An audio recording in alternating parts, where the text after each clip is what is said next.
नमस्कार, news room से breaking news लेकर हाजिर हूं मैं आंचल और मेरे साथ है राजीव जी। बहुत बहुत स्वागत है आपका और हमारे तमाम दर्शकों का। तो इस वक्त जो है उत्तर प्रदेश से लेकर महाराष्ट्र तक सियासी गहमा गहमी का माहौल देखा जा रहा है।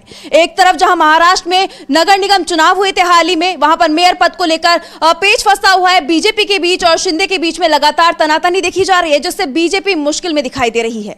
तो दूसरी तरफ उत्तर प्रदेश की योगी सरकार भी सवालों से घिर गई है। शंकराचार्य का मामला जो है लगातार विवादों में बना हुआ है। इस पर जो है विपक्ष कई सवाल खड़े कर रहा है योगी सरकार पर। और वहीं दूसरी तरफ बात करें बंगाल की, तो बंगाल में भी एसआईआर को लेकर चुनाव आयोग फंस गया है। उसका जो चुनाव आयोग को एक्सपोज किया जा रहा है लगातार। अभिषेक बनर्जी हो चाहे वो सीएम ममता रही हो, दोनों ही लगातार चुनाव आयोग पर और बीजेपी पर हमलावर हैं। और इस तरह की कई खबरें जो है लगातार सामने आ रही है, उस पर भी हम चर्चा करेंगे। लेकिन सबसे पहले हम ये जान लेते कि आखिर अविमुक्तेश्वरानंद का जो मुद्दा है वो मुद्दा क्या है, कैसे इसकी शुरुआत हुई। और कल रात कहा यह जा रहा है कि कल रात कुछ जो गुंडे हैं वो हथियार के साथ शंकराचार्य के यहाँ शिविर पर पहुंच गए थे, जिसके बाद काफी धक्का मुक्की हुई और भी कई खबरें सामने आ रही है, उस पर भी हम चर्चा करेंगे। लेकिन एक वो वीडियो देख लेते हैं कि आखिर कल रात क्या हुआ।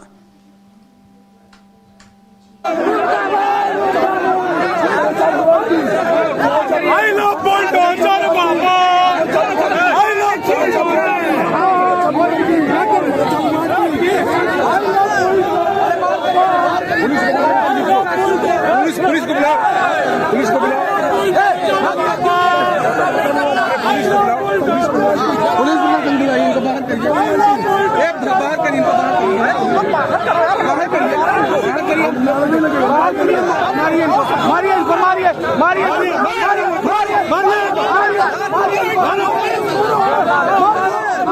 कोई ना मारो। तो आपने देखा कि किस तरीके से जो है शिविर में कुछ लोग घुसते हैं और अचानक ही वो आई लव बुलडोजर बाबा के नारे लगाने लगते हैं। किस तरीके का माहौल वहां देखा जा रहा है, इससे साफ हो गया है कि जिस तरीके की धमकियां जो है शंकराचार्य को मिल रही थी, कहीं ना कहीं वो सही साबित होती हुई दिखाई दे रही है। क्योंकि एक साथ इतने लोगों का शिविर पर जाना, धक्का मुक्की करना, आई लव बुलडोजर बाबा के नारे लगाना कई बड़े सवाल खड़े करता है योगी सरकार पर, केंद्र सरकार पर। तो आखिर ये मामला कहां से शुरू हुआ और कैसे शुरू हुआ, ये मामला पूरा है क्या, वो भी हम जान लेते हैं। राजीव जी क्या कहेंगे, क्या है ये पूरा मामला ये है आंचल की अविमुक्तेश्वरानंद स्नान के लिए जा रहे थे अपने पालकी में अपने साथियों के साथ, जो उनके शागिर्द हैं उनके साथ। लेकिन वहाँ उनको रोका गया, कहा गया कि आप पैदल जाइए, और यहाँ से शुरुआत हुई। ये मौनी अमावस्या के दिन की बात है और स्नान के लिए जा रहे थे। लेकिन उसके बाद जो स्थिति उत्पन्न होती है वो खराब होती है, और उसके बाद ये कहते हैं कि नहीं, पालकी से चूंकि और लोग भी जाते हैं, शंकराचार्य हैं, जगत गुरु हैं, तो उनको जाना चाहिए, उस हिसाब से वो जा रहे थे। लेकिन परिस्थितियां यहाँ बदलती हुई नजर आई तब, जबकि वहाँ के प्रशासन ने इनको रोका, कहा कि आप पैदल जाइए, स्नान करके आइए। ये वहीं धरने पे बैठ गए अविमुक्तेश्वरानंद। और ये 18 जनवरी की बात है। 18 जनवरी को जब ये धरने पे बैठते हैं, इनकी डिमांड ये थी कि प्रशासन हमसे माफी मांगे और हमको ससम्मान स्नान करवा कर ले आए, बस वहां से मैं निकल आऊंगा।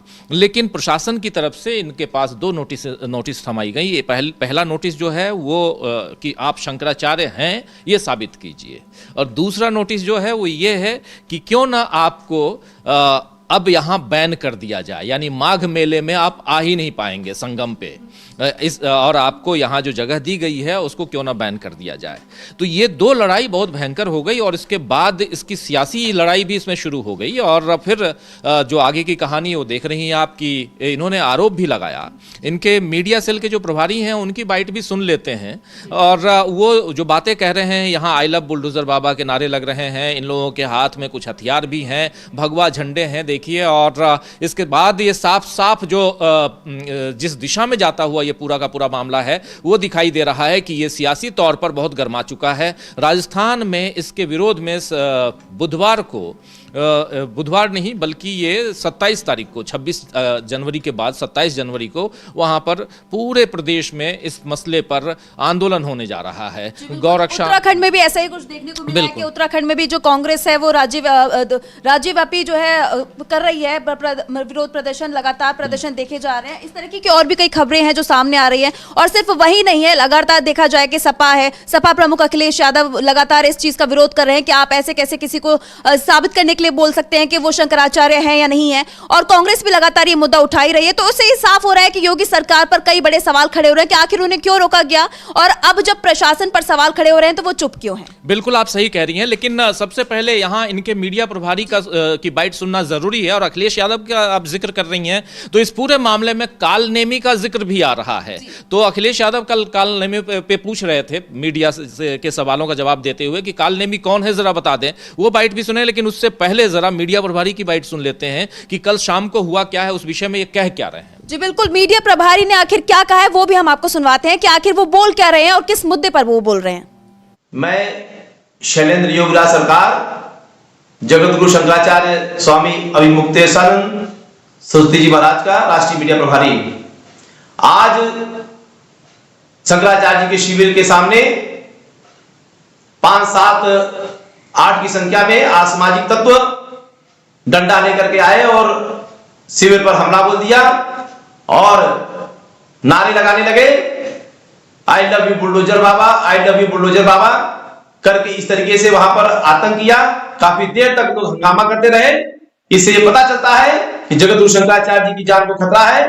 मैं कहना चाहता हूं गृह मंत्रालय से, क्योंकि प्रदेश सरकार तो कुछ कर नहीं रही है, केंद्र के गृह मंत्रालय से मैं कहना चाहता हूं कि इस पर संज्ञान लें और जगतगुरु शंकराचार्य जी की सुरक्षा व्यवस्था बढ़ाई जाए, क्योंकि जगतगुरु शंकराचार्य जी को जान का खतरा है। तो आपने सुना कि किस तरीके से शंकराचार्य के मीडिया प्रभारी शैलेंद्र जो है वो ये बता रहे हैं कि कल कुछ लोग आए उनके शिविर पर और 5-7 वो लोग थे, लगातार वो आई लव बुलडोजर बाबा के नारे लगा रहे थे। यहां तक कि उन्होंने कहा कि शंकराचार्य की जान को खतरा है। ये बहुत बड़ा सवाल जो है वो यहां पर निकल कर आता है कि आखिर वो खतरा किससे है, क्या ये इन्हीं लोगों से है जो लगातार आई लव बुलडोजर बाबा के नारे लगा रहे हैं। ऐसे में सरकार पर भी कई सवाल खड़े होते हैं। अखिलेश यादव वो भी लगातार हमलावर दिखाई दे रहे हैं। अखिलेश यादव ने क्या कुछ कहा है इस मुद्दे पर, इस विवाद पर क्या उनका बयान है, वो भी सुन लेते हैं कि आखिर क्या बोल रहे हैं अखिलेश यादव। काल नेमी को याद करने वाले बताएं कि कलयुग के काल नेमी कौन है। कि काल नेमी ही काल बनकर के इनके आएगा। काल नेमी को याद करने वाले बताएं कि कलयुग के काल नेमी कौन है। कि काल नेमी ही। तो सुना आपने कि किस तरीके से अखिलेश यादव ने काल नेमी का जिक्र किया है, लेकिन हालांकि उन्होंने अपने बयान में किसी का नाम तो नहीं ले, लेकिन इस बयान को योगी सरकार से जोड़कर देखा जा रहा है। तो एक्चुअली हुआ क्या है आंचल की काल नेमी का जिक्र इन्होंने किया था योगी आदित्यनाथ ने कि काल नेमी बनने की कोशिश मत कीजिए। यानी काल नेमी ने जिस ढंग से साधु का वेश बदल के और रामायण का एक चरित्र है जिसमें रावण के पक्ष का और रावण के मौसेरे भाई लगते हैं काल नेमी, मारीच का बेटा, और ये बताया गया है। और यहाँ काल नेमी का जिक्र किया योगी आदित्यनाथ ने। यानी संत समाज के लिए अगर आप राक्षस की तरह बिहेव करने वाला कोई चरित्र लेके आते हैं या राक्षस का चरित्र लेके आते हैं तो कहीं ना कहीं यहाँ संत समाज नाराज होगा ही, और सियासी तौर पे जो लोग हैं जो सियासत कर रहे हैं वो उसको लपकने की कोशिश करेंगे। अखिलेश यादव ने उसको लपका है इस मसले को पूरा का पूरा। आप देखिए कि अगले साल उत्तर प्रदेश में चुनाव होना है और उससे पहले अगर इस ढंग से, और वो भी भारतीय जनता पार्टी, योगी आदित्यनाथ, इन सब की अगर बात कही जाए तो ये लोग एक बात बार बार कहते हैं कि हम हिंदू धर्म के ध्वजवाहक हैं और हमारी पार्टी जो है वो हिंदुओं की पार्टी है, ये कहते हैं। भारतीय जनता पार्टी खुल के कहती है, जबकि हालांकि सियासत और भारत का संविधान जो है वो सर्वधर्म समभाव की बात करता है, यानी यहाँ सारे धर्मों को एक साथ रखा गया है। लेकिन फिर भी ये पार्टी, भारतीय जनता पार्टी जो है वो हिंदुओं की पार्टी कहलाती है, अपने आप को दावा भी उसी ढंग से पेश करती है। लेकिन जब हिंदू संत समाज के ऊपर कोई आक्रमण हो रहा है तो ये चुप क्यों हैं, और एक समाज जो है वो दूसरे समाज को हिंदुओं के बीच ही वो बांटने की कोशिश क्यों कर रहा है। सियासी तौर पर क्या अभिमुक्तेश्वरानंद जो हैं वो आपका विरोध नहीं कर सकते हैं? अगर वो विरोध कर रहे हैं तो उस विरोध को सहने की क्षमता भी होनी चाहिए, वो क्षमता यहाँ दिखाई नहीं दे रही है। इसलिए यहाँ योगी आदित्यनाथ का प्रशासन जो है वहाँ पर वो कहीं ना कहीं अभिमुक्तेश्वरानंद के खिलाफ नजर आता है। अभिमुक्तेश्वरानंद यहाँ पर साफ साफ कह रहे हैं कि आप आइए, मेरी मांग मानिए, ससम्मान मुझे स्नान करवाइए, उसके बाद मैं यहाँ से चला जाऊँगा। 7 दिन हो गए, आज 8वां दिन है, वो अनशन पे बैठे हुए हैं। और दूसरी तरफ अखिलेश यादव काल नेमी का जिक्र, क्योंकि उनसे पूछा गया कि काल नेमी का जिक्र आ रहा है तो उन्होंने कहा कि काल नेमी नेमी कौन है, जरा ये भी बता दें। तो यहां पर अखिलेश यादव सीधे आरोप लगा रहे हैं, सीधा उनका जो हमला है, इशारा है, वो योगी आदित्यनाथ की तरफ है। लेकिन योगी आदित्यनाथ का प्रशासन यहां आगे क्या कुछ, क्योंकि ऐसी जो गुंडा, जो दूसरे स्क्रीन में हम देख रहे हैं, ये जो गुंडागर्दी, इसको गुंडागर्दी कहेंगे। ये साफ साफ आप जा रहे हैं, भगवा झंडा लिए हुए जा रहे हैं, इससे आप बता रहे हैं कि आप कौन हैं। भगवा झंडा लेके जाने का मतलब है कि मैं हिंदू धर्म का ध्वजवाहक हूं। तो क्या हम लोग यहाँ हिंदू धर्म के नहीं हैं? सब हैं, जो हिंदू हैं वो हिंदू हैं, जो मुसलमान हैं मुसलमान हैं, लेकिन यहाँ धर्म की बात नहीं होनी चाहिए। यहाँ पर साधु संत समाज के लोग वहाँ बैठे हुए अगर हैं और उनको कोई तकलीफ है तो वो सीधे प्रशासन उनसे बात करे। लेकिन प्रशासन नहीं, अगर ये कुछ गुंडे मवाली जाते हैं, कुछ हथियार लेके जाते हैं, मारपीट करने की कोशिश करते हैं। कल तो इन लोगों ने शंकराचार्य के तरफ से, अभी मुक्तेश्वरानंद की तरफ से ही वहाँ 10 से ज़्यादा कैमरे, हाई रेजोल्यूशन कैमरे लगा दिए गए, ताकि उनको कोई जान की का खतरा है ये बता रहे हैं और उस खतरे से बचा जाए। कम से कम इतना रहे कि वहां पर ये जो विजुअल्स देख रहे हैं हम, उधर आप देखिए, वहां वो कैमरे दिख रहे हैं, ये जो कैमरे, ये बिल्कुल इस खंबे पे, तो वो जो कैमरे हैं वो कैमरे लगे हुए हैं ताकि ये दिखे, और इसीलिए ऐसे वीडियोस को, ऐसे विजुअल को उन्होंने जारी किया है और उस कैमरे में भी हो ही रहा है। इनका कहना है स्वामी अभी मुक्तेश्वरानंद का, उनके मीडिया सेल के, उनके साथियों का, कि प्रशासन के लोग भी सिविल यूनिफॉर्म में कुछ जासूसों को भी भेजकर हम पर निगरानी रख रहे हैं, हमारी गतिविधियों पर निगरानी रख रहे हैं। तो ये बात, लेकिन सबसे ज्यादा यहाँ जो गंभीर बात है वो ये कि शंकराचार्य होने के प्रमाण आप दीजिए। ये जो था सवाल के साथ में जो नोटिस भेजा गया था, इस सवाल से काफी आहत हुआ है संत समाज, जबकि इनके साथ काफी संतों का, शंकराचार्यों का, 4 मुख्य रूप से शंकराचार्य हैं, चारों लगभग एकजुट हैं, एक मत हैं इस मसले पे। और यह दिखाई दे रहा है कि यह मामला अब यहां से और आगे बढ़ने वाला है। जैसा मैं बता रहा हूं कि 2027 में इलेक्शन है और उससे पहले विपक्ष चाहेगा कि इस मुद्दे को अपनी तरफ लिया जाए। विपक्ष क्यों न चाहे, चाहे वो कांग्रेस पार्टी हो, चाहे वो समाजवादी पार्टी हो, दोनों का गठबंधन वहां पे। और कल आपने सुना होगा एक बयान इनका भी आया था, मायावती का बयान भी आया था। उन्होंने भी कहा था कि संत समाज के साथ ये नहीं होना चाहिए जो हो रहा है, यानी उन्होंने भी विरोध जताया है। वो भी गंगा में हाथ धोना चाहती हैं और सब धोएगा, क्यों नहीं, अगर धोना चाहिए। एक मामला है कि स्वामी अभिमुक्तेश्वरानंद सही हैं या गलत हैं, ये अलग मामला है, लेकिन दूसरा जो है वो सियासत है और सियासी तौर पे सब इसको भुनाने की कोशिश करेंगे। और वो भुनाने की कोशिश चाहे मायावती हो, चाहे अखिलेश यादव हो, चाहे वहां अजय राय या राहुल गांधी हो। राहुल गांधी इस पर अभी तक कुछ नहीं बोले हैं, लेकिन अजय राय बोल रहे हैं। आम आदमी पार्टी के नेता संजय सिंह भी गए वहां, उन्होंने, वो तो साफ वहां मुलाकात उनकी हुई स्वामी अभिमुक्तेश्वरानंद से, और उनकी बाइट सुना देते हैं।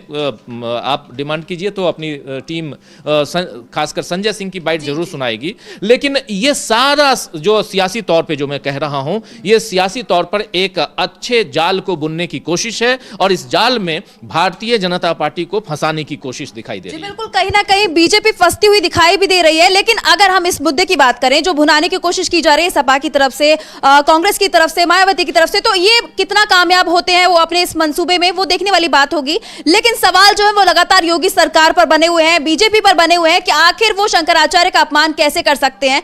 कई सवाल जो है वो लगातार खड़े हो रहे हैं और ये विवाद बढ़ता ही जा रहा है, थमने का नाम नहीं ले रहा है। और इस बीच हम वो बाइट भी सुनेंगे संजय सिंह ने कि आखिर वो वहां पहुंचे और उनके बीच बातचीत क्या हुई, इस मुद्दे के बाद उन्होंने क्या कुछ कहा है संजय सिंह ने, वो भी हम सुनाएंगे आपको थोड़ी देर में। लेकिन ये जो मुद्दा है, आखिर देखना होगा कि प्रशासन इस पर कब अपने घुटने टेकता है, क्योंकि लगातार जो है शंकराचार्य वो यही मांग कर रहे हैं कि मुझे सहसम्मान ले जाइए और स्नान करवाइए, उसके बाद मैं अपनी जो है जिद छोड़ दूंगा, अनशन से हट जाऊंगा। वो लगातार जो विरोध कर रहे हैं प्रशासन का, सरकार का, वो छोड़ देंगे, वो लगातार यही कह रहे हैं। लेकिन प्रशासन इस मुद्दे में क्या कर रहा है, प्रशासन आगे क्या कदम बढ़ा रहा है, वो भी देखेंगे कि आखिर प्रशासन उनको सम्मान पूर्वक लेकर जाता है, स्नान करवाता है या नहीं करवाता, ये भी देखने वाली बात होगी।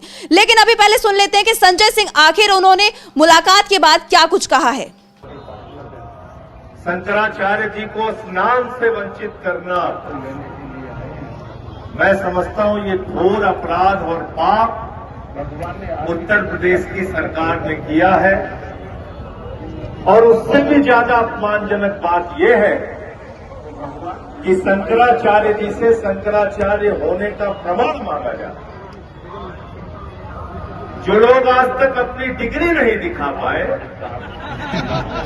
वो शंकराचार्य जी से शंकराचार्य होने का। तो तो सुना आपने कि संजय सिंह ने किस तरीके से सरकार पर सवाल खड़े कर दिए हैं कि आखिर वो जी बिल्कुल संजय सिंह ने माफी चाहूंगी। सुनिए एक मिनट, संजय सिंह यहाँ पे पूछ रहे हैं कि जो अपना मतलब अपनी डिग्री, अपना प्रमाण पत्र वो नहीं दे पा रहे हैं, वो इनसे मांग रहे हैं शंकराचार्य होने का प्रमाण पत्र। ये देखिए, मतलब यहाँ साफ साफ, भले ही यहाँ पर ये दिखाई दे रहा है कि संजय सिंह कटाक्ष कर रहे हैं, लेकिन एक बहुत गंभीर मामला है। ये गंभीर इसलिए हो जाता है क्योंकि यहां से इसकी गंभीरता इस ढंग से समझिए आप कि नरेंद्र मोदी के ऊपर सवाल उठेगा। जब भी आप किसी और के ऊपर सवाल करेंगे, किसी और से प्रमाण पत्र मांगेंगे, तो यह प्रमाण पत्र आपसे भी मांगा जाएगा। इसलिए कहते हैं ना कि जिसका घर शीशे का हो, दूसरों के घर पे पत्थर नहीं मारते, क्योंकि आपके घर पे पत्थर मारा जाएगा अगर, तो फिर आपकी दीवार जो है वो हिल जाएगी, टूट जाएगी, क्योंकि शीशे से। तो इसलिए यहां पर संजय सिंह ये सवाल, और जिस पे हंस दिए, अभी मुक्तेश्वरानंद को आपने देखा होगा, वो हंस दिए। लेकिन है ये एक तरह से देखा जाए, आज 8वां दिन है आंचल, और ये लगातार ये मामला धीरे धीरे ही सही, लेकिन ये मामला गंभीर होता जा रहा है। और जैसे ही ये मामला पहुंचेगा राजस्थान, जैसे ही ये मामला पहुंचेगा उधर उत्तराखंड, जहां दोनों जगहों पे जो विरोध प्रदर्शन होना है 26 तारीख के बाद, तो ये आप देखिए कि यहां आग लगेगी। आग से मतलब नहीं कि बिल्कुल वो ओरिजिनल आग की बात मैं कह रहा हूं, और न चाहता हूं कि वैसा कुछ हो, क्योंकि इस जगह पे संगम नगरी में हम लोगों ने देखा इस साल नहीं, पिछले साल जब महाकुंभ का समय था, आयोजन हुआ था, भगदड़ मची, आधिकारिक तौर पर 30 लोगों की जान चली गई। यह स्थिति उत्पन्न नहीं होनी चाहिए। जिस बारे में कह रहे हैं यहाँ स्वामी अभी मुक्तेश्वरानंद की मुझे मारने की साजिश रची जा रही है, मेरी जान पर खतरा है, ये अगर कह रहे हैं तो इस बात को गंभीरता से लेने की जरूरत है आंचल। लेकिन देखते हैं कि यहाँ योगी आदित्यनाथ कितना लेते हैं। छोटा सा उदाहरण जो है राजीव जी वो देखने को भी मिला कि किस तरीके से 5-7 गुंडे जो है घुस जाते हैं शिविर के अंदर और लगातार नारेबाजी करते हैं, आई लव बुलडोजर बाबा कहते हैं। तो वो कहीं ना कहीं जो आरोप जो है लगाए जा रहे हैं शंकराचार्य की तरफ से, वो भी साबित होते हुए दिखाई दे रहे हैं कि किस तरीके से एकदम से ऐसे हथियारों के साथ शिविर में घुसना बहुत बड़े सवाल खड़े करता है योगी सरकार के ऊपर। लेकिन इसमें सवाल जो है वो बीजेपी को लेकर भी खड़े हो रहे हैं। महाराष्ट्र में जो अभी हाल ही में नगर निगम चुनाव हुए थे, अभी कुछ दिनों पहले ही 15 जनवरी को उसके चुनाव हुए और 16 जनवरी को नतीजे भी आ गए, लेकिन उस चीज को काफी वक्त बीत चुका है। लेकिन अभी भी मेयर पद जो है वो साफ नहीं हो पा रहा है कि आखिर मेयर कौन बनेगा। मेयर ये तो तय हो गया कि महिला बनेगी, लेकिन किस पार्टी से होगी, शिवसेना शिंदे गुट से होगी या फिर बीजेपी से होगी, इसको लेकर लगातार पेच फंसा हुआ है, क्योंकि दोनों ही पार्टियों के बीच में तनातनी देखी जा रही है। दोनों ही लगातार ये दावे कर रहे हैं कि मेयर हमारा होना चाहिए, क्योंकि शिंदे चाहते हैं कि हमेशा से मेयर पद पर, बीएमसी के मेयर पद पर शिवसैनिक का कब्जा रहा है, तो इस बार भी जो मेयर पद है वो शिंदे के गुट में ही जाना चाहिए। लेकिन बीजेपी बैठ गई कि पहली बार हमें मेयर पद चाहिए, क्योंकि पहली बार बीजेपी बहुमत में आई है। कहें तो बहुमत नहीं होगा, क्योंकि 89 पार्षद है और बहुमत के लिए 114 पार्षद चाहिए होते हैं, लेकिन उनके पास बहुमत तो नहीं है। लेकिन बीजेपी बहुत बड़ी पार्टी बनकर उभरी है इन चुनावों में, तो ऐसे में देखना होगा कि आखिर क्या बीजेपी शिंदे के बाद बना पाएगी, शिंदे को मना पाएगी इस चीज के लिए कि मेयर हम बना लें। एक्चुअली वहाँ के गणित को समझना बहुत ज़रूरी है। महाराष्ट्र का जो गणित है बहुत उलझा हुआ है, उसको जितनी बार आप सॉल्व करेंगी हर बार लगता है कि कुछ नया फार्मूला लाया जाए, क्योंकि एक फार्मूले से आप 2+2 कर रही हैं तो दूसरे फार्मूले से 2 × 2 करना पड़ता है, यानी दोनों का आंसर 4 ही है। 2+2 = 4, 2 × 2 = 4, लेकिन दोनों में 2 अलग अलग अंदाज लेके आना पड़ता है। एक में इंटू करना पड़ता है और दूसरे में यानी गुणा करना पड़ता है, पहले में जोड़ना पड़ रहा है। यही गणित वहाँ पे हम देख रहे हैं महाराष्ट्र में। महाराष्ट्र के गणित में आंचल है ऐसा कि शिंदे और अजित पवार दोनों तोड़ के आए, दोनों को तोड़ा गया। बीजेपी ने तोड़कर अपनी सरकार तो बना ली, लेकिन आपने गलत किया और उसको आप अभी तक भुगत रहे हैं। हो ये रहा है कि जब पर्ची निकाली गई, याद कीजिए जब पर्ची नहीं, महाराष्ट्र का जो गणित है यहाँ देख लीजिए, भारतीय जनता पार्टी को 89 सीट्स हैं, शिवसेना यूबीटी को 65 है, सेकेंड लार्जेस्ट पार्टी एमएनसी या बीएमसी में जो बृहन मुंबई म्युनिसिपल कॉर्पोरेशन है उसमें सेकंड लार्जेस्ट पार्टी यहाँ पर यूबीटी, 3rd नंबर पर शिवसेना शिंदे गुट है और 4th नंबर पे कांग्रेस पार्टी है, 5th पे AIMIM है, असदुद्दीन ओवैसी की पार्टी, MNS जो मन से जिसको कहते हैं जो राज ठाकरे की पार्टी है, वो महाराष्ट्र नव निर्माण सेना जो है वो 6 सीटें हैं। एनसीपी, ये एनसीपी अजीत पवार की है और उसके बाद समाजवादी पार्टी है अखिलेश यादव की पार्टी और एनसीपी शरद पवार की पार्टी। ये तो यहाँ पर पूरा का पूरा जो 227 सीटें हैं उसका गणित है, लेकिन बीएमसी में, लेकिन इस गणित में कोई भी पास नहीं है अपने दम पे। या देखिए अपने दम पर जो अभी आप बता रही थी 114 सीटें चाहिए सरकार बनाने के लिए, बीजेपी पूरा दमखम लगा के भी 89 सीट ही ला पाई, यानी यहां भी बीजेपी फेल हो गई, पास नहीं हो पाई। अब बीजेपी को पास का आंकड़ा पाने के लिए शिवसेना, शिंदे जो इनके साथ में ये जो गुट है वो उनका सहारा चाहिए, यानी 118 सीटें उसके साथ बनती हैं, 29 प्लस 89 बनाकर 118 सीटें बनती हैं, और इनके साथ एनसीपी अजीत पवार आ जाएं तो 3 सीटें और बढ़ जाती हैं, तो 121 सीट हो जाती है। लेकिन ये जो 118 सीट है इसी में गणित है। अब इस 118 को पूरा करने के लिए शिंदे यहां पर अलग अलग समझौते करना चाहते हैं। शिंदे चाहते हैं 2.5 साल का फॉर्मूला, कि 2.5 साल हमारा बनाओ, 2.5 साल हमारे दम पर तुम यहां राज करोगे, लेकिन हमको कुछ नहीं मिलेगा, तो यहां वो चाहिए। वहां जो अलग अलग समितियां बनेंगी उन समितियों में भी हमारे अध्यक्ष का पद चाहिए, कुछ एक समितियों में वो भी चाहिए इनको।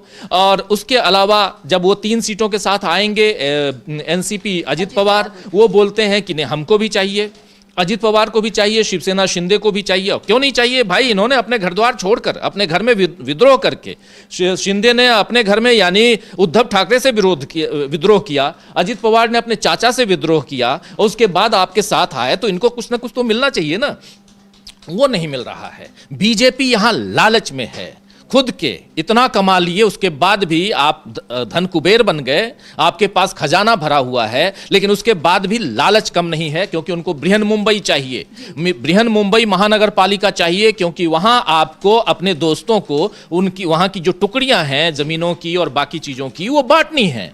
और यहां यही गणित और इस चीज को शिंदे समझ रहे हैं। बात लोगों को यह समझ में आए ना आए, लेकिन ये बात साफ साफ मैं कह रहा हूं कि शिंदे यहां अपना समझौता जो है उस हिसाब से करना चाहते हैं कि अगले जो 29 में से जो इनके पास 23 ऐसी नगर पालिकाएं हैं, 23 नगर पालिकाएं जहां सरकार बन सकती हैं, उसमें भी अपना नगर पालिकाओं में अपना वर्चस्व चाहते हैं शिंदे। पहली बात ये। दूसरी बात यहां पे ये आ रही है कि जब लॉटरी निकल गई तो लॉटरी के बाद होता यह है कि अब आपको पंजीकरण यानी रजिस्ट्रेशन करवाना पड़ता है आपके पार्षदों का।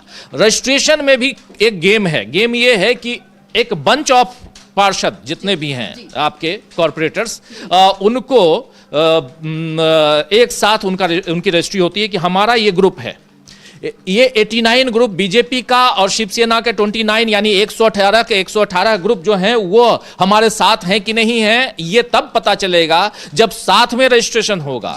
लेकिन ये साथ में रजिस्ट्रेशन नहीं करवा रहे हैं और अभी तक रजिस्ट्रेशन बाकी है। कल तक ये थे साहब वहां के मुख्यमंत्री देवेंद्र फडणवीस दावोस गए हुए थे वर्ल्ड ट्रेड ऑर्गेनाइजेशन की बैठक में। वो दावोस से आज लौट आए हैं। अब इन लोगों की 3 घंटे अभी सुनने में आया है कि बैठक होने वाली है और उस बैठक के बाद बैठक शुरू भी हो गई हो, लेकिन उसके बाद यानी शिवसेना शिंदे जो है वो शिंदे गुट और प्लस यहाँ देवेंद्र फडणवीस दोनों की बैठक होगी। उस बैठक के बाद कोई निर्णय लिया जा सकेगा कि ये साथ में रहेंगे कि नहीं रहेंगे। यानी अभी भी यहां पर पेंच फंसा हुआ है, पहली बात। दूसरी बात, ये तय मानिए कि अब ये फरवरी से पहले कुछ नहीं होने वाला। ये खबर चारों तरफ चल भी रही है, आप भी बोल रही थी कि फरवरी से पहले वहां मेयर नहीं मिलने वाला है। और अगर मेयर फरवरी से पहले नहीं मिलता है तो अभी आप बता रही थी कि 15 को चुनाव हुआ, 15 जनवरी को, 16 जनवरी को रिजल्ट आया और आज 25 जनवरी है, यानी ऑलरेडी 10वां दिन है, आज 10 दिन हो गए। और उसके बाद अभी और कितने 10 दिन लगेंगे इसका इंतजार करना होगा। प्रशासन ठप है, काम ठप है। एक तो आप 8 साल बाद 9वें साल में आप वो भी सुप्रीम कोर्ट के आदेश के बाद कि 31 जनवरी तक आपको एनी हाउ इलेक्शन करवाना है, तब आपने इलेक्शन करवाया वहां के नगर पालिकाओं का, और इलेक्शन के बाद अभी आपने 10 दिन लगा दिया। ये एक परंपरा रही है इनकी। बीजेपी के कार्यशैली जो इनकी है वो यही है कि ये बहुत खींचते हैं। अभी आप देखिए, चाहे उत्तर प्रदेश में मुख्यमंत्री का चुनाव करना हो, पहले महाराष्ट्र में जब विधानसभा चुनाव हुए थे तब सीएम के वक्त भी ऐसा ही हुआ था कि सीएम घोषित करने में काफी वक्त लगा था। तो तब भी यही सवाल उठे थे कि आखिर जब सरकार बनी चुकी है, लेकिन वो ये था कि शिंदे और अजीत पवार के समर्थन से वो सरकार बनी थी। और यही हाल अब यहाँ बीएमसी में भी देखने को मिल रहा है कि अजीत पवार को अगर साइड कर दे तो शिंदे बहुत जरूरी है बीजेपी के लिए इस वक्त बीएमसी में, क्योंकि शिंदे के बिना बीजेपी भी जानते कि उसका बीएमसी पर कब्जा नहीं हो सकता। और बीएमसी बहुत जरूरी है बीजेपी के लिए, क्योंकि बीएमसी का जो बजट है कई राज्यों से ज्यादा बताया जाता है, तो ऐसे में बीजेपी चाहती है कि उसका कब्जा होना चाहिए, लेकिन वही है कि वो तय नहीं कर पा रही है कि आखिर मेयर किसको बनाया जाए, शिंदे को कैसे बनाया जाए कि वो मान जाए और बीजेपी का मेयर बन जाए। इसको लेकर लगातार पेच फंसा हुआ, और आप लगातार ये बता ही रहे हैं कि अभी देखा भी गया था कि रजिस्ट्रेशन जो करवाना था पार्षदों को, वो रजिस्ट्रेशन भी नहीं हो पाया है। लेकिन अगर दूसरी तरफ उद्धव गुट की बात करें तो उद्धव गुट ने और मनसे ने, दोनों के नेताओं ने, मतलब पार्षदों ने मिलकर रजिस्ट्रेशन कर दिया है। लेकिन यहां पर बीजेपी की बात करें, महायुति खेमे की बात करें, तो बीजेपी और शिंदे गुट के बीच में लगातार मेयर को लेकर पेच फंसा हुआ ही दिखाई दे रहा है। और अब ऐसे में जिस तरीके से देरी होती जा रही है मेयर चुनाव में, कहा यह भी जा रहा है कि जितनी देरी होगी वो उतना बीजेपी के लिए अच्छा होगा, क्योंकि बीजेपी कुछ बड़ा सोच सकती है, कुछ बड़ा खेल कर सकती है शिंदे के साथ, क्योंकि जितना वक्त बीजेपी को मिलेगा उतना वो सोचने में दिमाग लगा पाएगी। तो आपको क्या लगता है ऐसे आगे क्या होने वाला है? देखिए, सिंपल सी बात है, शिंदे यहां सीधे सीधे अब शिंदे जो हैं वो अब समझदार हो गए। समझदार पहले से थे, वो पार्टी तोड़ी अपनी तो समझदारी तो थी। वहां से सूरत गए, सूरत से वो गुवाहाटी गए, गुवाहाटी से गोवा आए, गोवा से मुंबई आए, इस ढंग से तोड़ा था, याद है ना।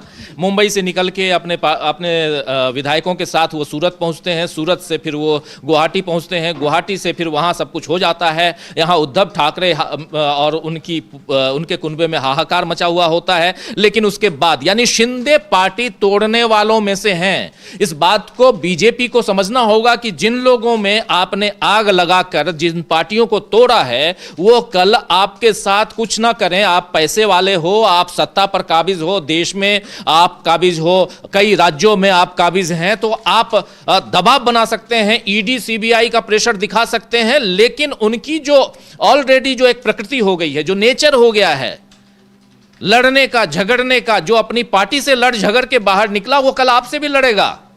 और वो लड़ाई अभी होगी।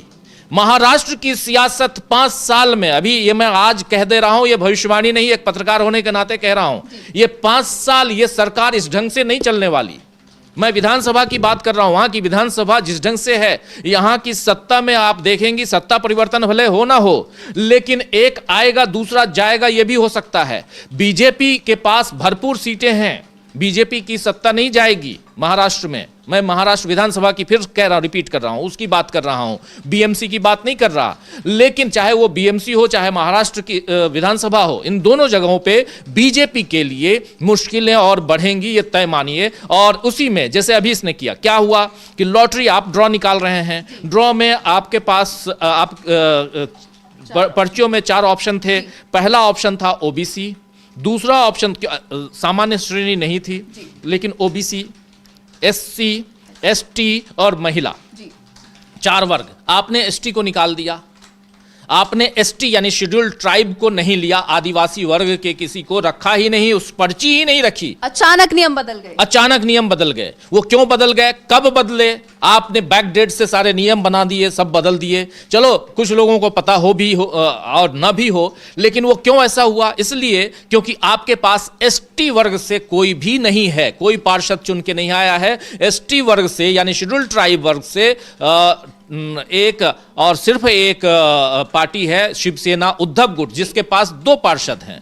और इन 2 पार्षदों का नाम भी निकल सकता था, लेकिन नहीं निकला। हम लोग कई वीडियोस पे बनाए हैं, कई खबरें हम लोगों ने प्रसारित की हैं। तो इसलिए यहां पर यह समझना जरूरी है कि आप खेल करने में माहिर हैं।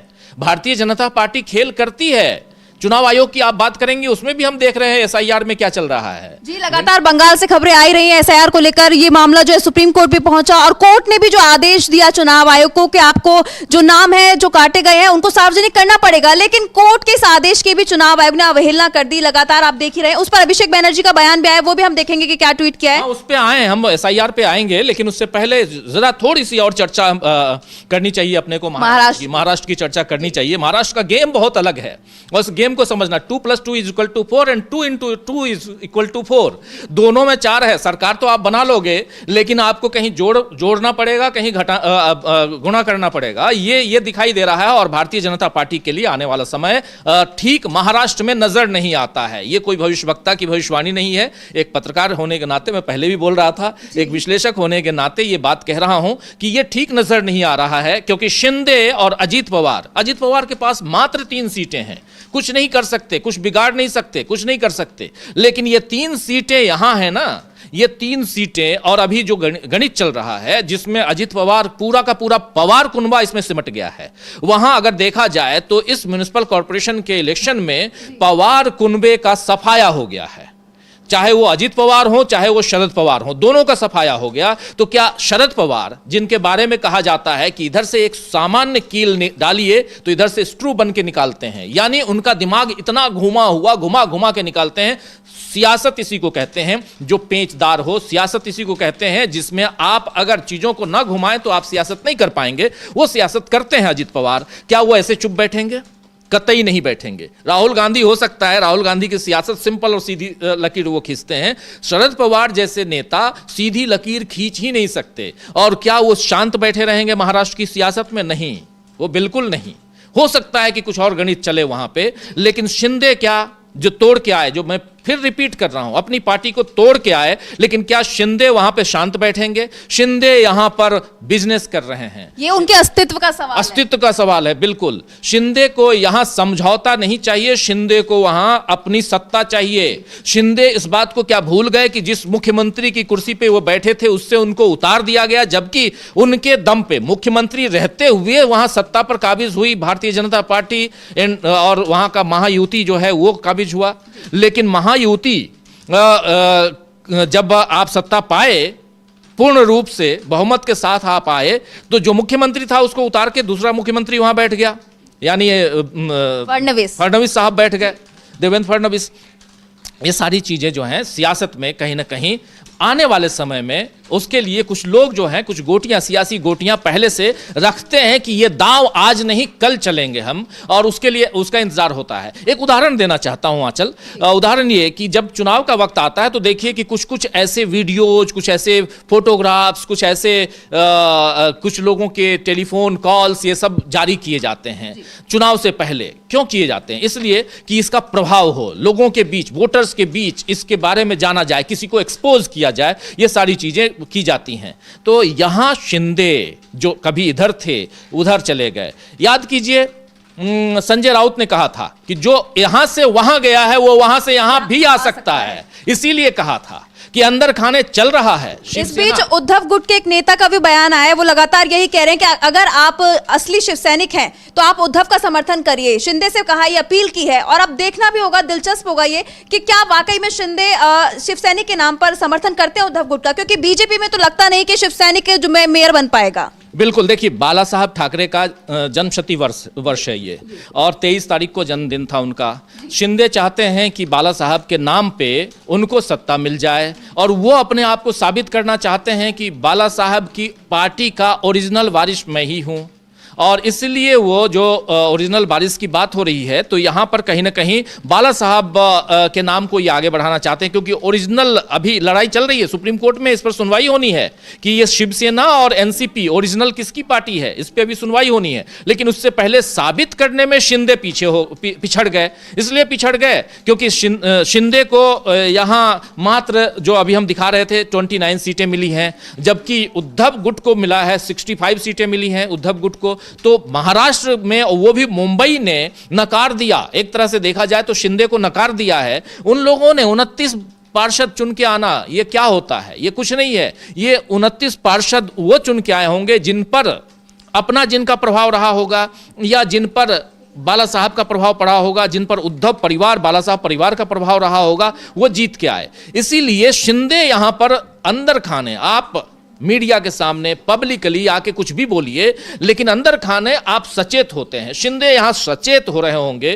कि नहीं, यहां हो सकता है कि कल को पूर्ण रूप से नकार दिया जाऊं, जो 29 सीटें हैं पूर्ण रूप से नकार दिया जाऊं। इसलिए यहां पर अब उनका, जो अभी आप कह रही थी, अब उनका ये सोचना भी लाजिमी है कि वो वहां से यहां से वहां जा सकते हैं तो वहां से यहां भी आ सकते हैं। अंदर खाने बहुत कुछ चल रहा है अभी महाराष्ट्र में, ये बता दो, बहुत कुछ चल रहा है, लेकिन सबकी जड़ में चुनाव आयोग है, चुनाव SIR है, और SIR को लेकर बहुत धांधलियां, बहुत सारी बातें चल रही हैं। अभी आप SIR को लेकर अभी जिक्र कर भी रही थी, मैं बोला थोड़ी सी बात कर लेते हैं। SIR में अभी आपने जिक्र किया पश्चिम बंगाल का, और उसमें भी अभिषेक बनर्जी 3 बार के सांसद हैं, ममता बनर्जी के भतीजे हैं, ममता बनर्जी के बाद नंबर 2 पोजीशन अपनी पार्टी में रखते हैं, पैदल यात्रा कर रहे थे अभी, और उन्होंने कल एक शानदार ट्वीट किया। और ये ट्वीट क्यों किया, उससे पहले की कहानी आप बता सकती हैं कि सुप्रीम कोर्ट ने क्या कुछ कहा था और उसके बाद अब क्या कुछ हो रहा है, चुनाव आयोग कैसे वहां घिरा हुआ है, फंसा हुआ है। जी बिल्कुल, लगातार जो है एसआईआर पर सवाल उठ रहे हैं, लगातार जो नाम काटे जा रहे हैं एसआईआर में,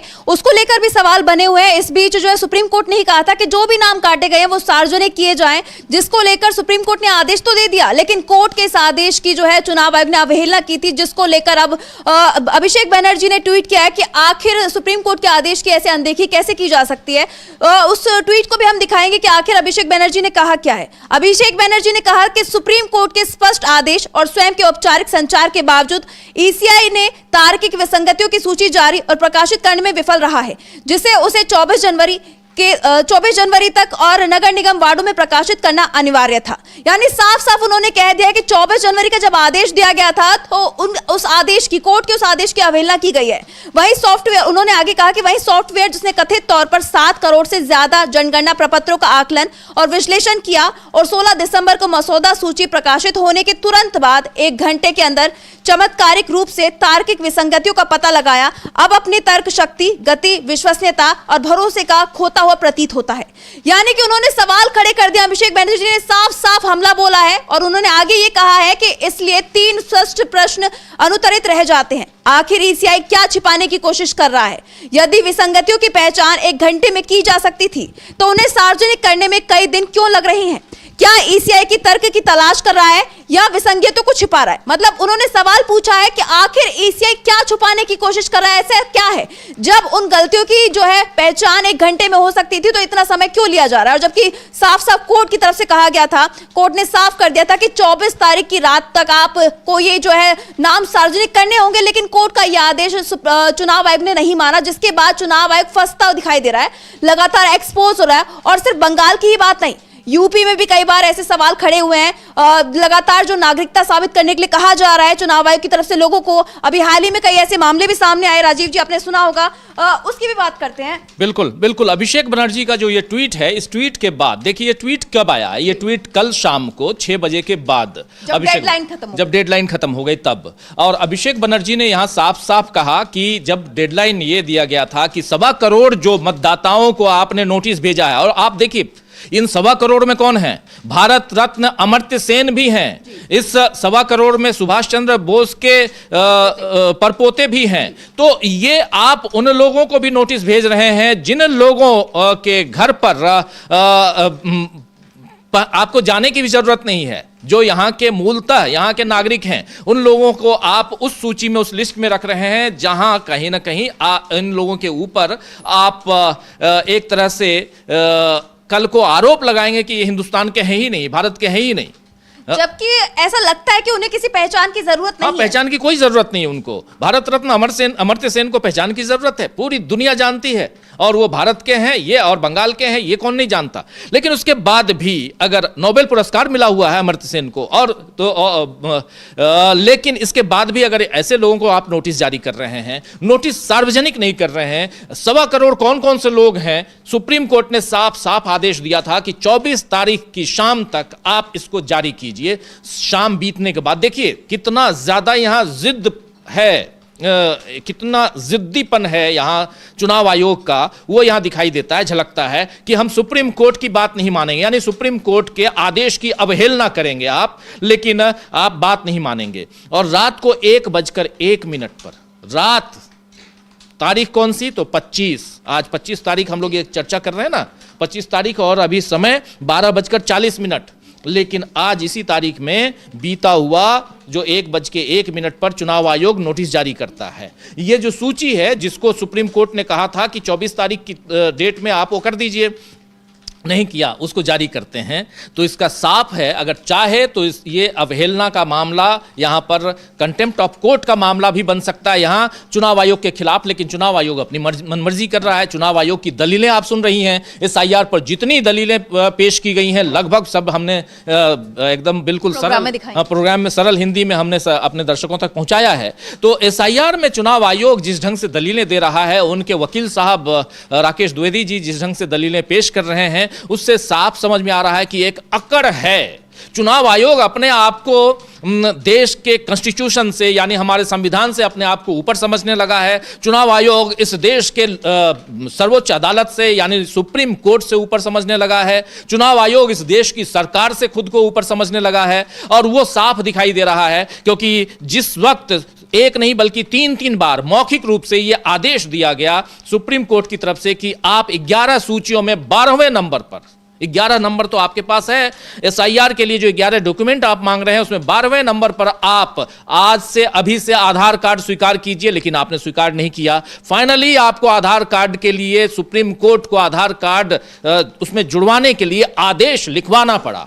चौथे नंबर पे मतलब चौथी बार में यह आदेश पारित होता है। उसके बाद भी आज की तारीख में चुनाव आयोग जो है वो कहता है कि 11 दस्तावेजों के साथ आप आधार कार्ड दीजिए, 11 में से किसी एक दस्तावेज के साथ आप आधार कार्ड दीजिए, सिर्फ और सिर्फ आधार कार्ड नहीं चलेगा।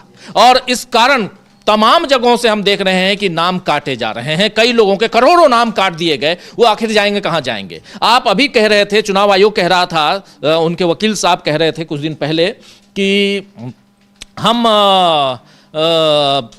नागरिकता संशोधन कानून जो है उसको लागू नहीं कर पाए, इसीलिए ये कर रहे हैं। इसका मतलब क्या है? आप नागरिकता जांच रहे हैं, जबकि इसी का काम नहीं है। ये नहीं है, इलेक्शन कमीशन ऑफ इंडिया का काम नहीं है, निर्वाचन आयोग का काम नहीं है, ये काम गृह मंत्रालय का है।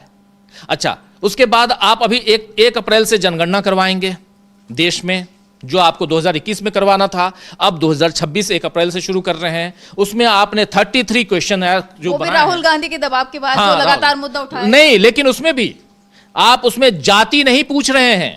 जातिगत जनगणना, जाति आधारित जनगणना था। अखिलेश यादव ने कहा है कि उसमें जाति की उस सूची में 31 सूची जो है उसमें जाति का नाम ही नहीं है कि किस जाति से आप हैं। तो आप जाति नहीं पूछ रहे हैं, क्यों डर रहे हैं आप कि पता लग जाएगा कि किस जाति के कितने लोग हैं, ये पता लग जाएगा। बात तो यही है, इसके अलावा और कुछ दिखाई नहीं देता। लेकिन चलिए, वो जनगणना पे और भी आने वाले समय में और भी बात करेंगे। SIR की बात हम कर रहे हैं और उस पर अखिलेश यादव की एक बाइट कल प्रेस कॉन्फ्रेंस उन्होंने की थी, वो बाइट अगर सुनवा पाई तो आप सुनवाइए जरूर। जी बिल्कुल, अखिलेश यादव ने क्या कुछ कहा SIR पर, वो भी सुन लेते हैं। SIR लगातार और SIR से जुड़ी हुई खबरें लगातार हम लोगों को सुनने को मिल रही हैं।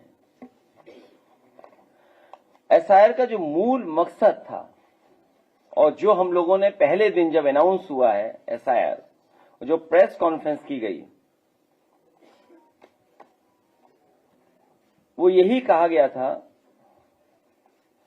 कि SIR के बाद वोटर लिस्ट में कोई भी कमी नहीं छूटेगी।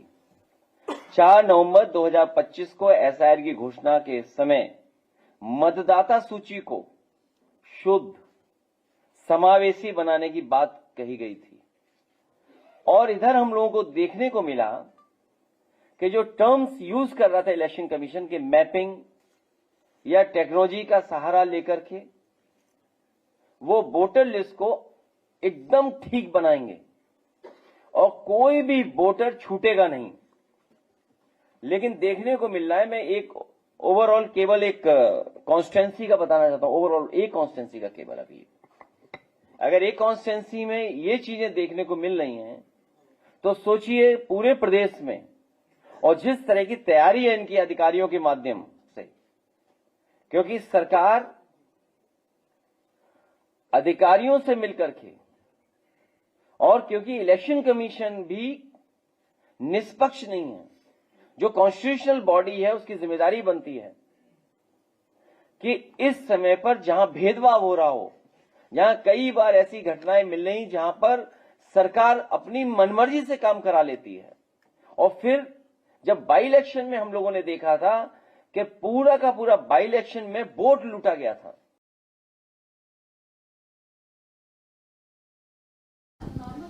तो सुना आपने कि किस तरीके से अखिलेश यादव ने चुनाव आयोग की निष्पक्षता पर सवाल खड़े किए हैं कि चुनाव आयोग जो है वो निष्पक्ष नहीं है, सरकार अपनी मनमर्जी के जरिए काम करवा रही है। और ये कोई पहली बार नहीं है, चुनाव आयोग को लगातार कठपुतली बताया जा रहा है, लगातार कहा जा रहा है कि बीजेपी जैसे चाहे वैसे मर्जी चुनाव आयोग को अपनी कठपुतली की तरह नचाती है, अपने इशारों पर नचाती है। ये आरोप चुनाव आयोग पर लगातार उठते रहे, चाहे वो विधानसभा चुनावों की बात की जाए, चाहे वो अभी हाल ही में हुए महाराष्ट्र में नगर निगम चुनाव की बात की जाए, चाहे वो उससे पहले बिहार में जो चुनाव हुए थे। थे विधानसभा चुनाव, उसको लेकर भी लगातार यही किया गया था, यही कहा गया था कि चुनाव आयोग जो है वो निष्पक्ष नहीं है। और अब अखिलेश यादव ने भी यही बात कही है। और इस बीच जो है तेजस्वी यादव की भी बाइट आई है। तेजस्वी यादव ने भी एसआईआर को लेकर सरकार पर हमला बोल रहा है, चुनाव आयोग की निष्पक्षता पर सवाल खड़े किए हैं। क्या कुछ कहा है तेजस्वी यादव ने, सुन लेते हैं। सब लोग मजबूत हैं, हम लोग कमजोर नहीं, हमारा समय कमजोर है। समय आएगा जब बिहार में गरीब राज करेगा। तो आप सब लोगों का इस अवसर पर आने के लिए आप लोगों का दिल से धन्यवाद देते हैं। कर्पूरी तो सुना आपने कि किस तरीके से तेजस्वी यादव ने चुनाव आयोग पर हमला बोला है, एसआईआर का मुद्दा उठाया है। क्योंकि अभी हाल ही में हमने देखा था कि किस तरीके से नवंबर में चुनाव हुए थे बिहार में, और बिहार के जो चुनाव के नतीजे आए थे उस पर भी लगातार कई सवाल खड़े हुए थे। क्योंकि किसी ने भी कल्पना नहीं की थी कि चुनाव के जो नतीजे आए हैं वो इस तरीके के रहने वाले हैं। बीजेपी सबसे बड़ी पार्टी बनकर उभरी थी, और जो वहां की मुख्य पार्टी कहे, चाहे जेडीयू हो चाहे वो आरजेडी हो, वो काफी पीछे रह गई थी बीजेपी से, जिसको लेकर लगातार सवाल उठते रहे। सरकार घिरती दिखाई दी, लेकिन जो है चुनाव आयोग पर भी सवाल उठे, लेकिन चुनाव आयोग की तरफ से इसका कोई जवाब नहीं आया, जबकि बीजेपी उसका बचाव करती हुई दिखाई दी। तो राजीव जी, जैसा कि लगातार देखने को मिलता रहा है, सवाल जो पूछा जाता है चुनाव आयोग से, लेकिन बीजेपी जवाब देती है, जिसको लेकर बीजेपी खुद भी घिर जाती है। बिल्कुल बिल्कुल आप सही कह रही हैं। जब भी चुनाव आयोग से सवाल होता है बीजेपी के प्रवक्ता सामने आ जाते हैं। बिल्कुल सही कह रही हैं आप, और एक ढाल बन के कि नहीं मुझे बचाना है। और इससे साफ समझ में आता है, अगर आप किसी को बचाने की कोशिश कर रही हैं तो कुछ ना कुछ उसके प्रति एक सॉफ्ट कॉर्नर तो है, तभी तो आप बचाने की कोशिश कर रही हैं। तो वो जो ढाल है वो दिखाई देता है यहां पर बीजेपी का इलेक्शन कमीशन की तरफ से। और वो इलेक्शन कमीशन यहां पर अपनी मनमानियां करता जा रहा है, बीजेपी बचाने की कोशिश करती जा रही है। और उसके बाद बीजेपी का देखिए वो हमला करते हैं बीजेपी के लोग राहुल गांधी पे, वो हमला करते हैं अखिलेश यादव पे, वो हमला करते हैं इधर तेजस्वी यादव पे। और तेजस्वी यादव का बयान इसमें आपने सुना शुरुआत में, कर्पूरी ठाकुर की जयंती पे कल इनका भाषण था, लेकिन इन्होंने साफ साफ कहा है तेजस्वी यादव ने कि हम कमजोर भले अभी हैं, लेकिन हम मजबूती के साथ कमबैक भी कर सकते हैं।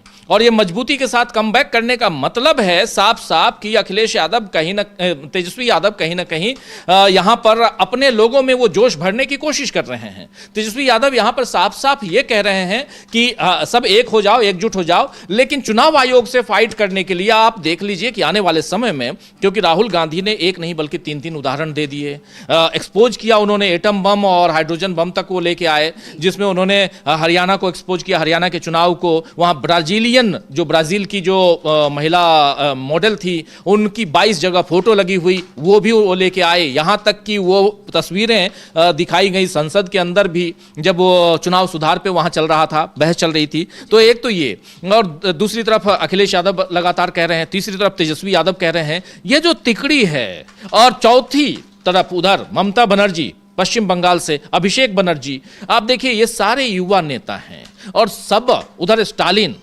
सबका दबाव दिखाई दे रहा है चुनाव आयोग के ऊपर। बीजेपी के ऊपर क्या दबाव होगा? बीजेपी अपने कठपुतली को वहां बैठा चुकी है। बीजेपी को वहां चाहिए कि किसी तरह उसकी कठपुतली वहां पर अपने कर्तव्य जो डांस है वो दिखाते रहे और ये अपना मजा लूटते रहें। लेकिन यहां अब जब जैसे जैसे आप एक्सपोज हो रहे हैं, सब कुछ कर लिया ना महाराष्ट्र में, सब कर लिए, फिर भी 89 पे सिमट गए आप बीएमसी में, 89 से ज्यादा नहीं लेके आ पाए। तो वही स्थिति यहां दिखाई देती है कि आप कर लीजिए, एसआईआर में आपने कह दिया, आपने सुप्रीम कोर्ट की अवहेलना की, अवमानना की, कई बार उनके आदेशों की अवहेलना की आपने, लेकिन आप हर बार नहीं कर सकते। आज न कल सुप्रीम कोर्ट को भी अपनी, और एक ये कोई हो सकता है कि जज भी इंसान हैं, उन पे भी उनकी विचारधारा हावी होती होगी, उस विचारधारा के हिसाब से वो इलेक्शन कमीशन का आज हो सकता है मदद कर दे उनकी, लेकिन कल को कोई और आ जाएगा जो मदद नहीं करेगा, जो नियम और कानून देखेगा, तथ्यों के आधार पर वहां फैसला देगा, फिर गड़बड़ हो जाएगा, फिर आप कहां जाएंगे। तो इसलिए कहते हैं ना कि देर है अंधेर नहीं, ये जो है देर है, और कल को यानी हर रात के बाद सुबह, तो वो सुबह का इंतजार कर रहे हैं। और वही बात यहां कह रहे थे अखिलेश यादव, तेजस्वी यादव भी, कि हम कमजोर पड़े, आज कमजोर हैं, लेकिन हम मजबूती के साथ फाइट बैक कर सकते हैं। बिहार के चुनाव को आपने कवर किया था, 3,500 से ज्यादा किलोमीटर की आपने यात्रा की। आपने देखा आंचल कि वहां पर वो लहर नहीं थी जो लहर यहां 89 सीट लेके, वही 89 यहां भी, 89 वहां भी है, बीजेपी वहां भी 89 लेके आई है और जेडीयू 85 लेके आई है। तो वो 89 सीट्स जो वहां बीजेपी लेके आई, आपको दिखा क्या कि कहीं 89 और जेडीयू के पक्ष में 85 सीटें दिखाई देती थी? कहीं नहीं दिखाई दी। लेकिन उतनी सीटें कैसे आ गई? उसको लेकर तो लगातार सवाल खड़े हो ही रहे हैं। विपक्ष कह ही रहा है कि ये जरूर चुनाव आयोग ने मदद की है। लगातार नगर निगम चुनाव जो है महाराष्ट्र में, उसमें भी यही कहा गया कि जो चुनाव आयोग है वही बीजेपी की मदद कर रहा है, और उसी का नतीजा है कि जो नतीजे अब आए हैं चुनावों के वो बीजेपी के पक्ष में गए हैं। बिल्कुल सही कह रही हैं। इसलिए यहां पर यह समझना जरूरी है कि SIR एक ऐसा हथियार है बीजेपी का जिसके जरिए, और हम लोग इस पर चिंतन कर रहे हैं, मनन कर रहे हैं, गंभीरता से इस मसले को और गहराई से समझने की कोशिश कर रहे हैं कि इसके जरिए आखिर बीजेपी क्या पूरे देश के राज्यों को जीत लेना चाहती है। ये एक गंभीर सवाल है, क्योंकि आप जहां चुनाव में वोटों की चोरी नहीं करते हैं, जो वोट चोर गद्दी छोड़ का जो नारा बीजेपी कांग्रेस की तरफ से दिया गया है वो साफ इसीलिए नारा दिखाई देता है और कहीं ना कहीं चरितार्थ होता हुआ दिखाई देता है कि यहां पर चुनाव आयोग और इनकी जुगलबंदी, यानी बीजेपी की जुगलबंदी के साथ साथ जिस ढंग से आगे ये बढ़ रहे हैं, राज्य दर राज्य जीतने की कोशिश कर रहे हैं। अब देखिए प्रधानमंत्री नरेंद्र मोदी की पूरी जो उनकी जो निगाहें हैं वो टिकी हुई हैं दक्षिण भारत पे। बार बार दक्षिण भारत जा रहे हैं, केरल पहुंचे, तमिलनाडु पहुंचे, दौड़ के केरल, दौड़ के तमिलनाडु, फिर पुदुचेरी, क्योंकि इन 3 राज्यों में चुनाव है, तीनों राज्यों में जा रहे हैं। तो ये, और एक और खबर जो बहुत इंपॉर्टेंट खबर है, वो खबर ये है कि पश्चिम बंगाल में अब पहले आप सुभाष चंद्र बोस को लेके आए, उसके बाद आप सुभाष चंद्र बोस के बाद आप आ गए रविन्द्रनाथ टैगोर की तरह दाढ़ी बढ़ा ली। बंकिम चंद्र चट्टोपाध्याय यानी जो वंदे मातरम के जो रचयिता हैं उनको लेके अभी आए उस पे। अब वंदे मातरम को वही दर्जा जो राष्ट्रगान जनगण मन को दर्जा है, वो दर्जा दिलाने के लिए अभी हाई लेवल मीटिंग हुई है। अभी कल खबर आई, हाई लेवल मीटिंग हुई है और उस मीटिंग में आने वाले समय में वो दर्जा आप ये कह के, ये करके, अच्छी बात आप दीजिए, कोई दिक्कत नहीं है, इसमें कोई दिक्कत नहीं है। आप सम्मान देना चाहते हैं दीजिए, लेकिन ये सम्मान देने की घड़ी यही है क्या?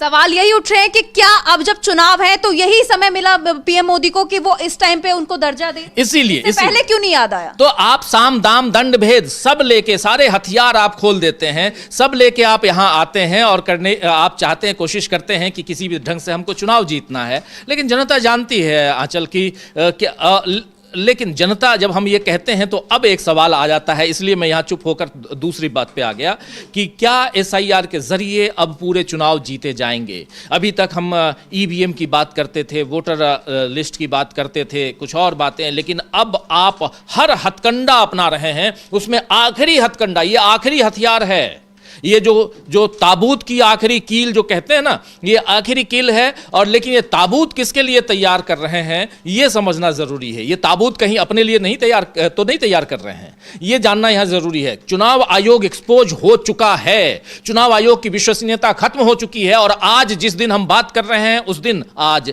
वोटर्स डे है, आज मतदाता दिवस है जिस दिन हम बात कर रहे हैं। और आज अखबारों में बड़े बड़े विज्ञापन छपे हैं कि 3 दिवसीय प्रगति मैदान में चुनाव आयोग अंतर्राष्ट्रीय सम्मेलन कर रहा है। उस सम्मेलन में आज राष्ट्रपति द्रौपदी मुर्मू पहुंच रही हैं। और लेकिन मतदाताओं की बात, आप इलेक्शन कमीशन की बात, भारत एक बहुत बड़ा लोकतंत्र है, सबसे बड़ा दुनिया का लोकतंत्र। इस लोकतंत्र में भारत जो है कैसे इस लोकतंत्र की रक्षा कर रहा है, ये बड़े बड़े ज्ञान वहां बघारे जाएंगे। लेकिन आप अंदर खाने लोकतंत्र को कैसे खोखला कर रहे हैं दीमक बन के, ये देश देख रहा है, देश की जनता देख रही है आंचल। इसलिए तकलीफ होती है कि आपके दांत, यानी हाथी के दांत खाने के कुछ और, दिखाने के कुछ और, ये दिखाने वाले दांत दुनिया को दिखाकर आप सोचेंगे कि दुनिया मूर्ख बनेगी, वो नहीं बनने वाली है। भारत की जनता भी अब समझ गई है कि SIR के जरिए आप धांधली कर रहे हैं, चोरी कर रहे हैं, और आज न कल आप पकड़े जाएंगे, देश में आंदोलन होगा, कुछ और होगा। लेकिन आज नेता जो हैं वो 4 नेताओं की बात, 5 नेताओं की बात मैं कर रहा हूं, Rahul Gandhi, Akhilesh Yadav, Tejashwi Yadav, Mamata Banerjee, Abhishek Banerjee, Stalin, MK Stalin, इन सब की बात कर रहा हूं। थोड़ा बहुत अगर देख लिया जाए तो आम आदमी पार्टी से अरविंद केजरीवाल और संजय सिंह की भी बात कर लें। लेकिन इन सब का जो कुनबा है, और देश की जनता को ये झकझोर कर रख देगा। देश की जनता इनकी तरफ देखे ना देखे, इन नेताओं की तरफ, लेकिन वो देख रही कि मेरे वोट किधर जा रहे हैं और इनके वोट चोरी हो रहे हैं। आपके वोट चोरी, जनता जानती है, बिल्कुल, मेरे वोट, आपके वोट, सबके वोट चोरी हो रहे हैं। और अगर जनता इस बात को जानती है तो आज न कल आपको दबोचेगी और बहुत बुरी तरह से दबोचेगी। अभी हाल ही में एक देखा गया था कि राहुल गांधी और तेजस्वी यादव ने बिहार में एक यात्रा निकाली थी, वोटर अधिकार यात्रा, तो उसमें भी जो जन सैलाब दिखाई दिया था, कहीं ना कहीं वो एसआईआर को लेकर ही दिखाई दिया था कि किस तरीके से लोगों के वोट काटे जा रहे हैं, उसको लेकर जनता जागरूक है और इसीलिए वो सड़कों पर निकल कर भी आई और इसको जो रैली थी उसको काफी समर्थन भी मिला था जनता का। और कई उदाहरण हमने सामने से देखे थे एसआईआर को लेकर जो सवाल खड़े किए गए थे। एक तो खुद ही हमारे पास बिहार इलेक्शन में आए थे एक व्यक्ति जिन्होंने ये बोला था कि मेरे परिवार में 4 लोग हैं लेकिन 4 में से एक मैं हूं जिसका वोट तो है लेकिन बाकी के 3 है जिनका वोट नहीं है। और उन्होंने लोकसभा चुनाव में तो वोट डाला था लेकिन इस बार बिहार के जो विधानसभा चुनाव थे उसमें उनका नाम कट गया।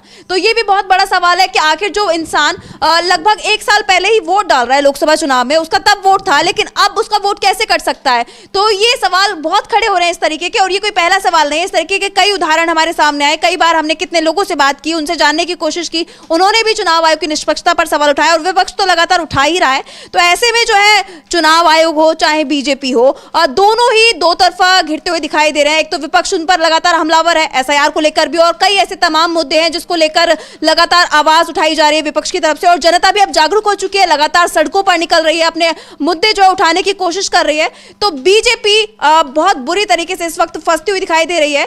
तो ऐसे में आगे बीजेपी क्या रुख अपनाएगी, आपको क्या लगता है? बीजेपी का रुख तो साफ है, वोट की चोरी करवाओ। सिंपल गणित वही है कि वोटों की चोरी करवाओ। यहाँ पर रुख अपनाने की बात अगर आप पूछ रही हैं तो विपक्ष को क्या रुख अपनाना चाहिए, ये यहाँ गंभीर सवाल है कि विपक्ष कैसे। विपक्ष की तैयारियों में एक तैयारी विपक्ष की चल रही है उधर बिहार में। बिहार में इस वक्त मीटिंग चल रही है, आरजेडी की कार्यकारिणी की बैठक चल रही है। लालू प्रसाद यादव वहाँ पहुँच चुके हैं। तेजस्वी यादव को कहा जा रहा है कि शायद उनको इस कार्यकारिणी में कार्यकारी अध्यक्ष बना दिया जाए, ये भी माना जा रहा है, यानी उनका ओहदा और बढ़ा दिया जाएगा तेजस्वी यादव का।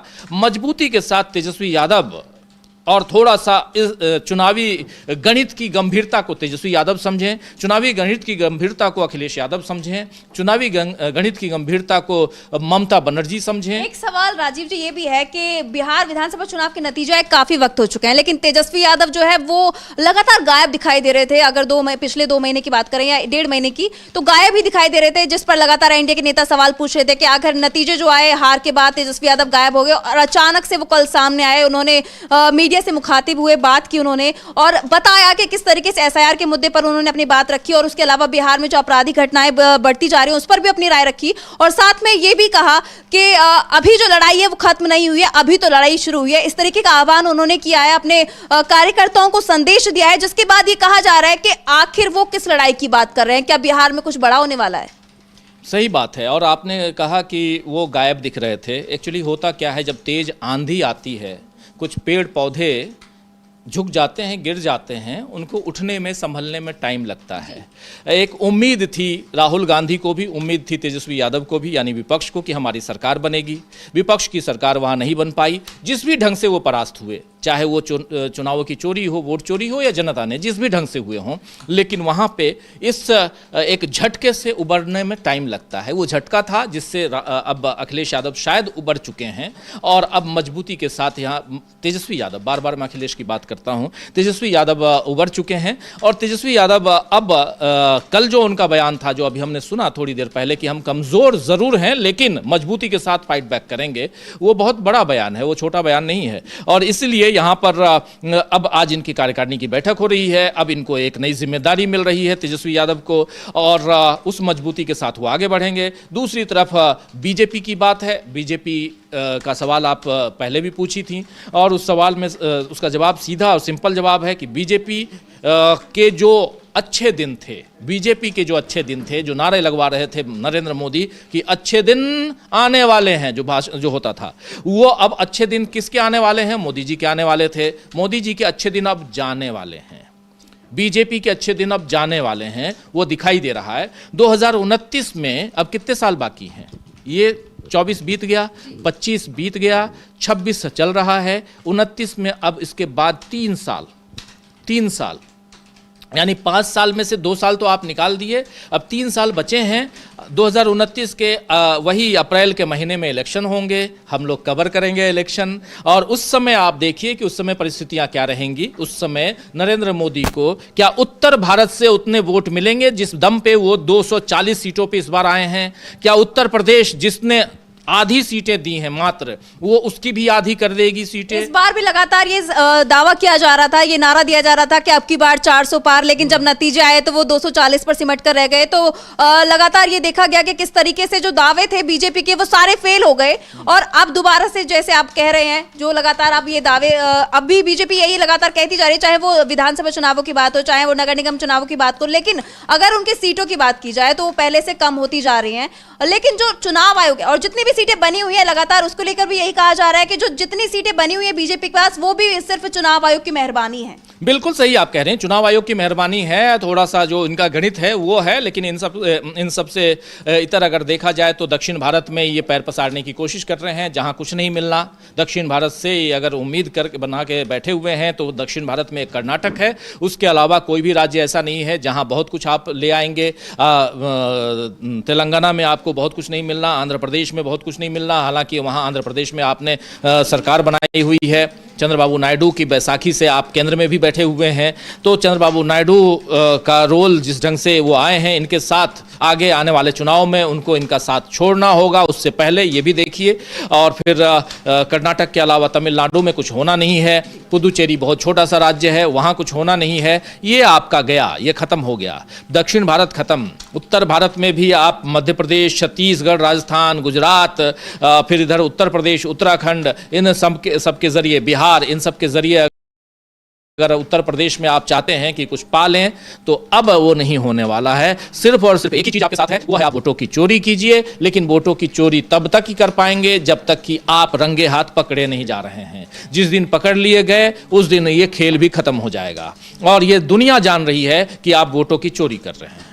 जी बिल्कुल, कुल मिलाकर ये है कि चाहे उत्तर प्रदेश की बात की जाए, चाहे बंगाल की बात की जाए, चाहे महाराष्ट्र में मेयर पद की बात की जाए, लेकिन जहां भी देखें वहां पर बीजेपी की बेचैनी जो है बढ़ती दिखाई दे रही है। बीजेपी मुश्किल में दिखाई दे रही है, और ये मुश्किल आगे क्या रुख अपनाती है, मतलब बीजेपी इस मुश्किल से कैसे निकलती है और इस चुनौती से कैसे निपटती है, वो देखने वाली बात होगी। लेकिन फिलहाल इस ब्रेकिंग न्यूज में इतना ही, मुझे दीजिए इजाजत, और बहुत बहुत शुक्रिया आपका हमारे साथ जुड़ने के लिए। राजीव जी आपका भी बहुत बहुत शुक्रिया, और हमारी टीम का भी अपने पीछे से खबरें पहुंचाने के लिए हम तक, और बहुत बहुत शुक्रिया आपका हमारे साथ जुड़ने के लिए। अभी मुझे दीजिए इजाजत, नमस्कार।